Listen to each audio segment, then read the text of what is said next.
오늘 말씀을 보면 예수님께서 성전 뜰로 가셨습니다. 많은 무리들이 예수님에게 모였고 예수님은 자리를 잡고 앉으셔서 선교적인 사명을 감당하시는 모습을 말씀을 통하여서 우리가 보게 됩니다. 그런데 꼭 분위기를 깨는 이들이 있지요. 서기관과 바리새인들입니다. 그들이 간음하다가 현장에서 붙잡힌 이 여인 한 명을 끌고 옵니다. 붙잡힌 여인이 얼마나 수치스럽고 부끄러웠겠습니까? 그녀는 셀 수 없이 많은 사람들 앞에 세워집니다. 그녀의 수치심을 아랑곳하지 않고 서기관과 바리새인들이 예수님께 쏘아붙이듯이 이렇게 이야기합니다. 선생님, 이 여인이 간음하다가 현장에서 붙잡혔습니다. 이건 누가 봐도 이미 답을 가지고 나온 것처럼 보입니다. 거의 죽여라, 혹은 죽어도 싸다, 혹은 율법적으로 문제가 있으니 돌로 쳐야 한다. 이런 답을 기대한 듯 보입니다. 이래저래 뭔가 예수님을 시험에 빠뜨리려는 의도가 보여서 마음이 불편하기까지 합니다.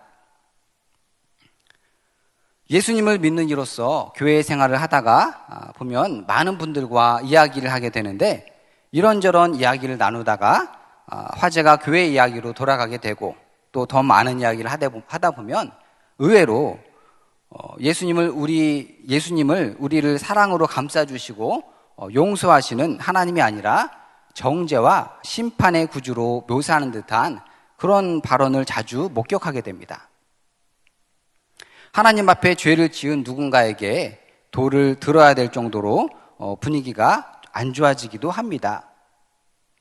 오늘 이 본문은 예수 그리스도의 성품과 율법에 대한 바른 안목을 잘 드러내 보여주고 있습니다. 예수님께서 이 땅에 오신 이유는 우리를 정죄하고 심판하려 하심이 아니라 우리의 죄를 용서하시고 다시 죄를 짓지 않고 이 땅 가운데 하나님의 능력으로 살아가게 하기 위함입니다. 결국 궁극적으로 하나님의 나라를 위한 선교를 하심으로 사람들 모두가 다 구원의 길에 이르기를 원하시는 분이 바로 예수 그리스도이십니다. 저는 제가 필리핀에서 선교사로 활동하는 동안 거의 매주 제가 잘 아는 목회자분들과 함께 필리핀 선교지를 방문해서 선교 활동에 전념했었습니다. 처음에는 이 방문과 격려로 이루어졌던 선교 활동을 매주 진행하게 되면서 결국은 말씀 선포로 이어지게 되었고 말씀 이후에는 식탁의 교제를 나누면서 사역을 배부르게 마무리했던 그런 기억이 있습니다. 제가 선교지에서 첫 설교를 했던 때를 기억합니다. 첫 설교의 큰 주제는 용서였습니다. 설교가 끝나면 어디나 그렇듯 다 분위기가 좋아야 하고 또 받은 은혜를 나눠야 예배가 예배다워진 듯한 그런 느낌을 받지 않겠습니까?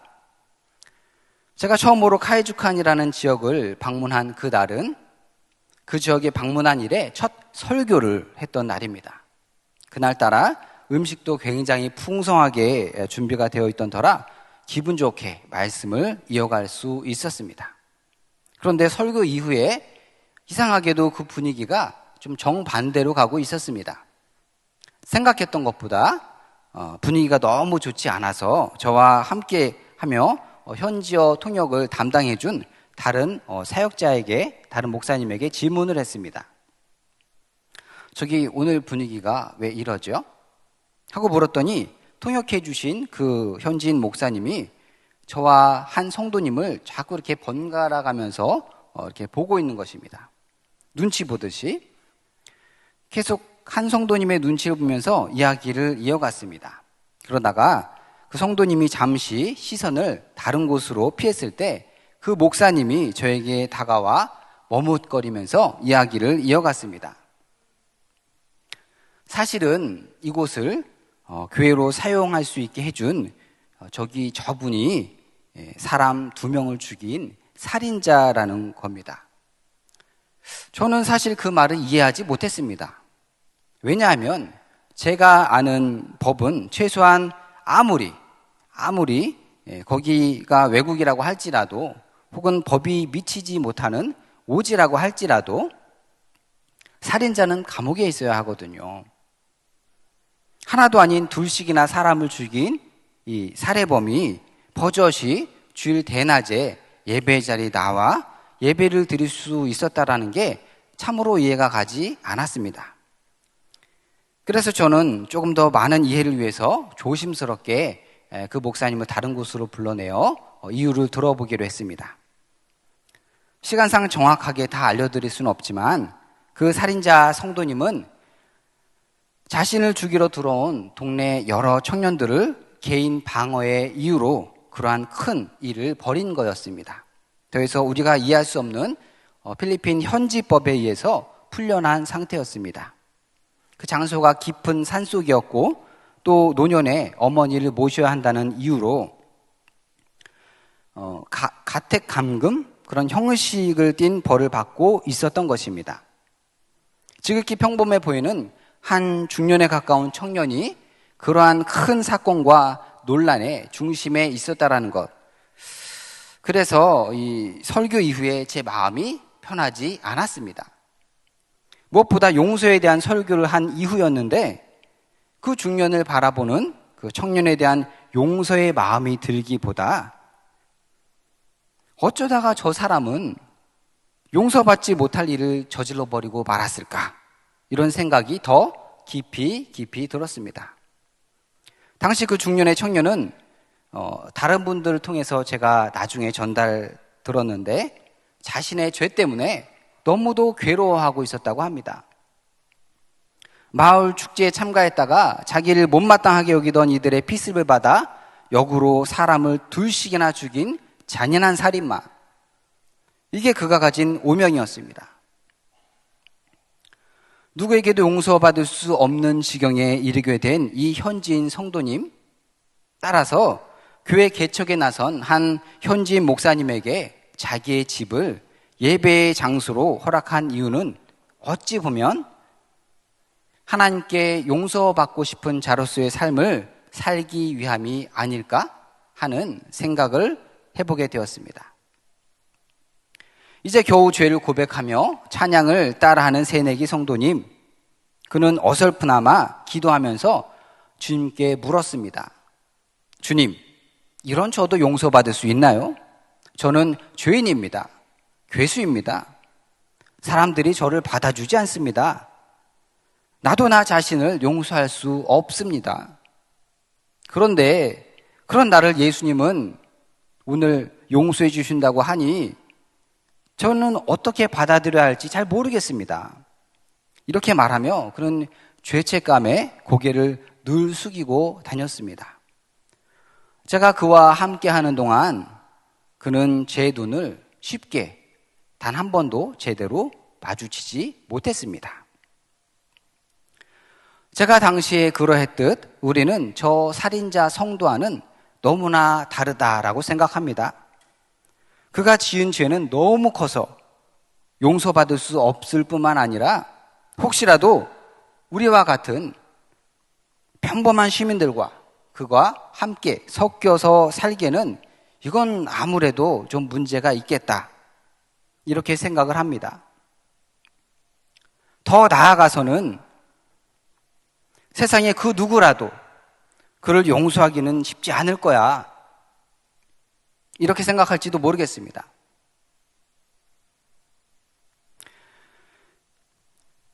하지만 자신을 죄인으로 여기고 주님의 긍휼을 바라는 이 살인자 성도를 우리 주님도 정말 용서받지 못할 자로 여기실까요? 우리는 예수님께서 원하시는 용서가 무엇인지, 그리고 어떤 이유로 이 땅에 오셔서 그토록 많은 선교 활동 가운데 이들에게 용서를 선포하셨는지 조금 더 진지하게 생각해 볼 필요가 있습니다. 그렇다면 예수님께서 이 땅에 오셔서 많은 선교 여행을 다니시며 용서를 선포하셨는데 그렇게 하신 이유가 무엇일까요? 단지 많은 회중들의 인기를 힘입어 좋은 이미지를 심어주기 위해서 선포하신 게 용서일까요? 아니죠. 당시의 율법보다 예수님의 말씀이 더 높다라는 것을 자랑하고 증거하기 위해서 용서를 선포하셨을까요? 아니죠. 예수님께서 선교 여행을 다니시며 선포하신 그 용서는 하나님께서 인간의 죄를 사하시고 그가 죄가 없다, 즉 무죄로 선고하는 일인 재판에서 온 말인데, 헬라어 그 명사로 풀어서 말하자면 사면, 석방이라는 단어로 해석이 됩니다. 더해서 부채, 즉 빚에 대한 면제, 죄, 형벌 등에 대한 사면, 이렇게 쓰였습니다. 성서에서는 죄를 용서하심에 있어서 하나님의 자유로우신 은혜와 긍휼하심이 강조됩니다. 오늘 여기서는 죄 가운데 빠져 하나님을 만날 수 있는 기회를 잃은 인간이 하나님의 은혜로 말미암아 값없이 죄사함을 받아서 의롭다 하심을 얻었다라는 것입니다. 그래서 하나님의 교제를 해낼 수 있는 권리가 주어졌다는 것입니다. 그렇다면 우리는 어떻게 해야 죄를 사하시고 우리의 어그러진 삶을 회복시키시는 그런 예수님을 만날 수 있을까요? 선교 활동을 하셨던 예수님께서는 이를 위해 모든 사람들에게 예수님 자신이 필요하다라고 말씀하십니다. 여기 우리에게 주시는 예수님의 말씀이 있습니다. 오늘 본문 6절에서 7절 말씀입니다. 한번 읽도록 하겠습니다. 그들이 이렇게 말함은 고발할 조건을 얻고자 하여 예수를 시험함이러라. 예수께서 몸을 굽히사 손가락으로 땅에 쓰시니 그들이 묻기를 맞이 아니하는지라. 이에 일어나 이르시되 너희 중에 죄 없는 자가 먼저 돌로 치라 하시고. 앞서 등장한 당시의 이 서기관과 바리새인들은 중요한 사건들의 기록자 혹은 율법학자들입니다. 소위 말하는 높은 사람들이었습니다.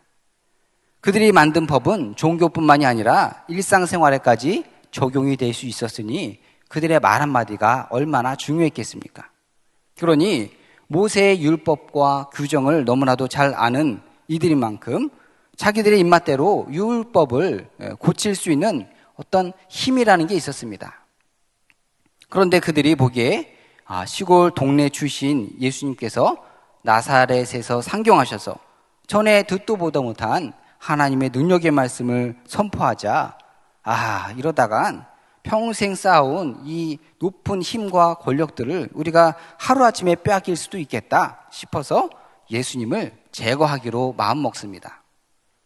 당시 분위기가 어땠냐면 8일간 치러진 이 초막절 감사 예배가 끝났기 때문에 많은 사람들이 이미 다 집으로 흩어지거나 가고 없었습니다. 마을이 굉장히 조용하고 썰렁했다는 얘기입니다. 당시 생업에 복귀하러 자기가 머물던 곳으로 다 가니까 우리식으로 말하자면 문 닫은 식당도 굉장히 많았을 것이고 순식간에 마을이 조용해졌다는 얘기입니다.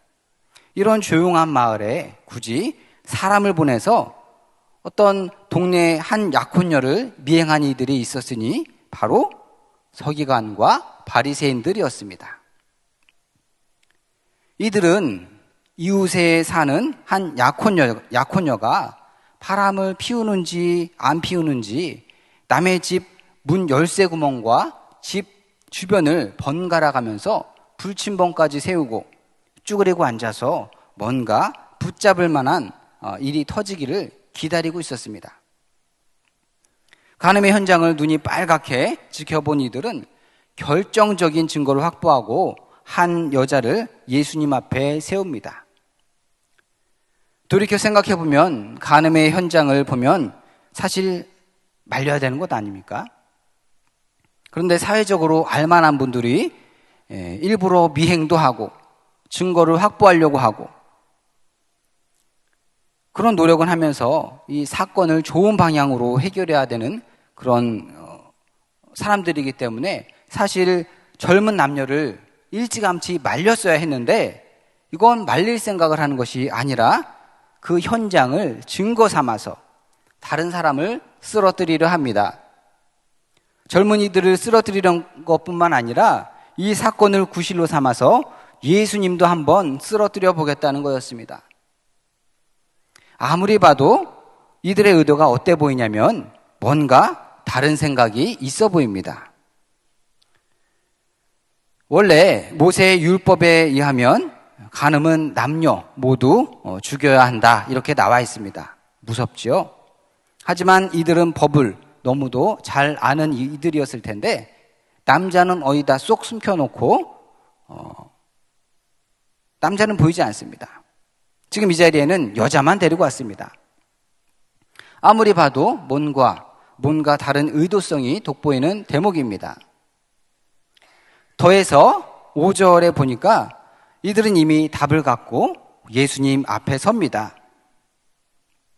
그들 말에 따르면 이미 이 간음한 여인은 죽은 목숨에 지나지 않았습니다. 따라서 자신들의 손에 잡히는 아무 부위를 끄집고 이 여자를 개보다도 못한 모습으로 예수님 앞에 데려옵니다. 한 여인의 생명을 주장할 수 있다라고 믿고 있는 이들이 여자를 예수님 앞에 자기들 마음대로 세웁니다. 그렇게 해도 서기관과 바리새인들은 별 양심에 거리낌이 없었습니다. 그들은 이미 자기들이 법 위에 있었다라는 것을 알고 있는 듯 보입니다. 자기들이 세운 법으로 예수님께 나아오며 예수님을 시험합니다. 6절에 보니까 그들이 이렇게 말함은 고발할 조건을 얻고자 예수님을 시험함이러라 이렇게 기록하고 있습니다. 따라서 예수님이 이 여자를 죽이면 안 된다. 그러면 모세의 율법에 위배가 되고 돌로 쳐라. 그러면 로마법을 어긴 게 되고 아무리 봐도 예수님의 입장에서는 사실 이렇게 해도 또 저렇게 해도 도전을 받고 시험을 받을 수밖에 없는 자리였던 것입니다. 이래저래 진퇴의 양난입니다. 또한 7절에 보니까 예수님께서 땅에 무언가를 적으시는 그 순간에도 이들은 참지 못하고 예수님께 계속 소리를 질러대며 질문을 퍼붓습니다. 인간적인 지위도 너무너무 높고 공부도 많이 한 사람들이라 논리적인 흠을 찾기도 굉장히 어려운 사람들입니다. 교회에서의 위치 또한 최고의 위치입니다. 이들의 모든 행동이 그 누군가에게 기준이 되고 표본이 되었기에 아무도 주위에서 이래라 저래라 말리는 이들이 없었을 것입니다. 한참 이들이 서로를 향해 목소리를 높이며 간음한 여인에 대해서 이 거취를 정하는 듯한 발언을 하고 있을 즈음 예수님께서는 잠잠히 맨 땅 위에 손바닥으로 무언가를 적으십니다. 그러다 일어나십니다. 갑자기 우레와 같은 목소리로 이렇게 말씀하십니다. 너희 중에 죄 없는 자가 먼저 돌로 치라. 여기서 돌로 치라는 말을 원어로 해석하면 너희 중에 죄 없는 자가 먼저 돌이 저 여자의 몸 깊숙이 가슴 깊이 박히게 찍어라. 이렇게 해석을 합니다. 예수님이 이 바닥에 무슨 글을 쓰셨는지 여기에 대한 해석은 성경 어디에도 나와 있지 않습니다. 서기관과 바리새인들만 알고 있던 이 비밀 장부의 제목을 적었는지 아니면 그 자리에서 소리치던 이 한 노인의 이름을 혹은 그 주변에 있던 사람들이 사귀던 어떤 첩이나 정부들의 이름을 적었는지 도무지 알 수 없습니다. 중요한 건 그들이 갑자기 일방적으로 외치던 주장을 멈췄다는 사실입니다. 어떤 학자는 말합니다. 혹시 예수님께서 손가락으로 서기관과 바리새인들의 이름을 적은 거 아니야? 생각해보면 만나본 적도 없는 그들의 이름을 어떻게 알고 적었겠습니까?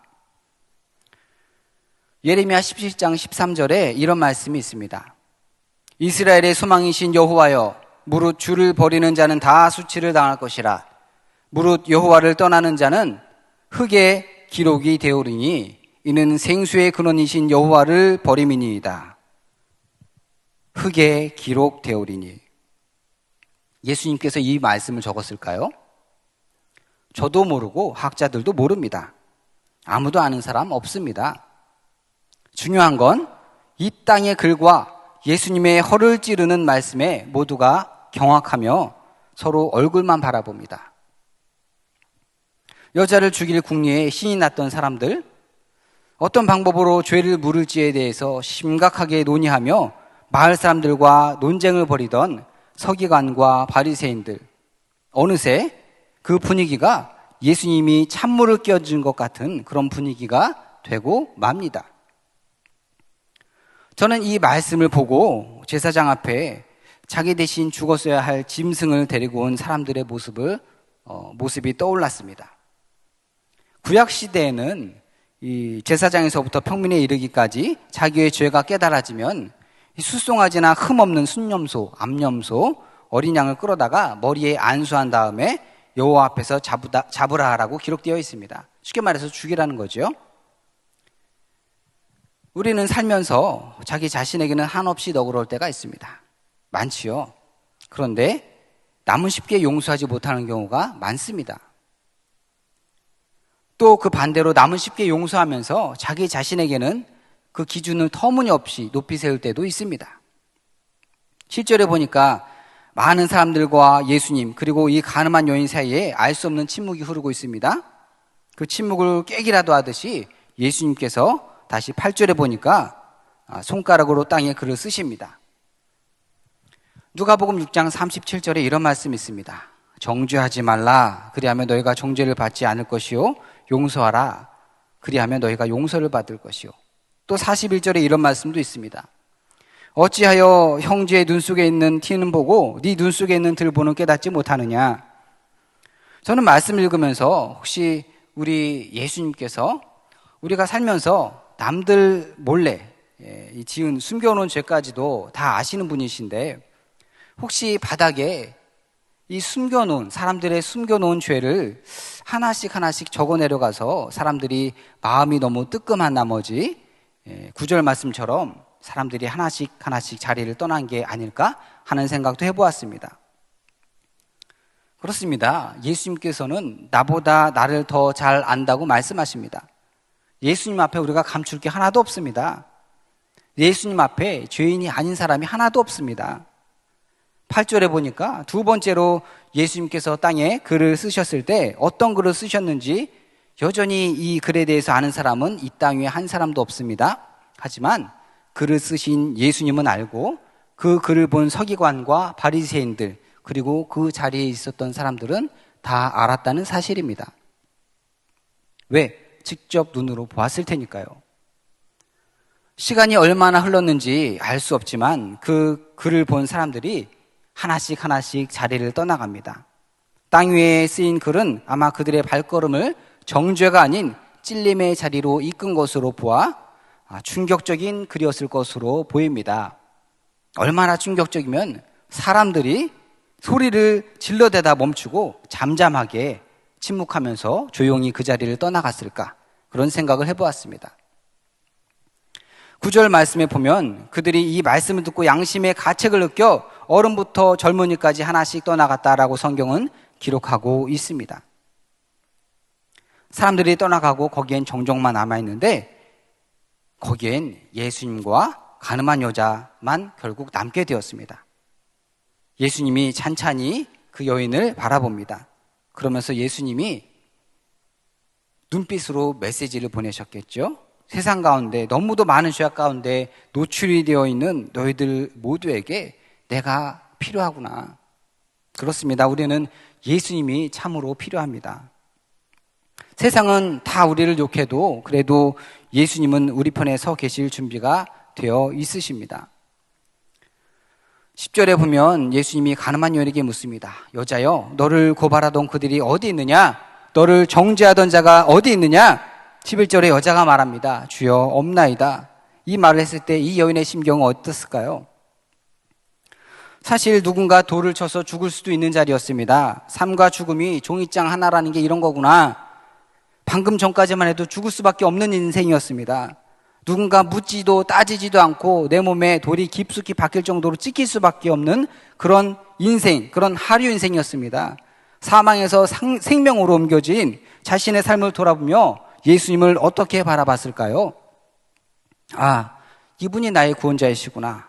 나를 심판하실 수 있는 분이시구나. 나의 생명의 근원이시구나. 나처럼 이 더러운 내가 지난날의 모든 이 더러운 삶, 그 누구도 나를 용서해 준 적이 없는데 이분은 나를 용서해 주시는구나. 내가 용서함을 받았구나. 내가 이제야 자유구나. 죄로부터 자유구나. 이런 생각을 하지 않았을까요? 예수님께서는 이렇게 말씀하십니다. 나도 너를 정죄해 죄에 있다 하지 않겠다. 이렇게 말씀하시는데 그 구원의 예수님 앞에 그 여자는 그의 삶을 어떻게 다짐했을까요? 그렇다고 우리가 오해하지 말아야 할 것이 있습니다. 우리는 다 용서함을 철저히 받았지만 죄의 결과는 남습니다. 그렇기에 그에 대한 대가는 치러야만 하는 것입니다. 대가를 치른 후 더욱 하지 말아야 할 게 있습니다. 그건 다시 죄를 짓지 말아야 한다는 것입니다. 오늘 예수님께서 말씀하십니다. 다시는 죄를 범하지 말라. 우리의 삶을 돌아보면 죄에 덫에 있는 인생입니다. 코로나19로 인하여서 삶이 더 팍팍해졌습니다. 이렇게 하지 않으면 더 많은 수익을 놓친다라고 아우성인 기업들 있습니다. 거짓이 깔려 있어야 사업을 더 잘하는 것처럼 세상은 말하게 합니다. 하지만 예수님께서 말씀하십니다. 나도 너를 정죄하지 아니하노니 다시는 죄를 범하지 말라. 말씀 마무리하겠습니다. 그렇습니다.